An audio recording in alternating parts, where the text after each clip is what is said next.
Адамдар айтқан, ұл балаға қарағанда қыз балаға көбірек ақша беріп жүріңдер деген. Қыз бала тойып өссін деген. Ертең есейген кезде ол қыз баланы жаңағыдай кейбір байдың балалары, кейбіреулері, әкесінің дүниесінен шалқып жүрген кейбір балалар сенің қызыңды құлағынан теуіп дүниесімен азғыра алмау керек дейді.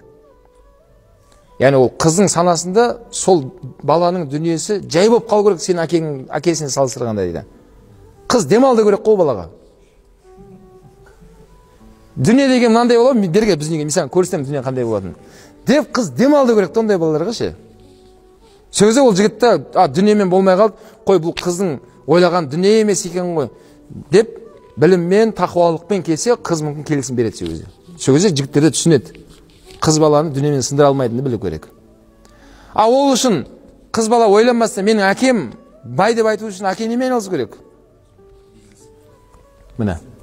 Міне жаңа айтып жатқаным сол. Демек, міне Алланың беріп тұрған денсаулығы, мүмкіншілік, тыныш заман ба, мұсылман адам бай болу керек. Мұсылман адамның дүние қолында болу керек.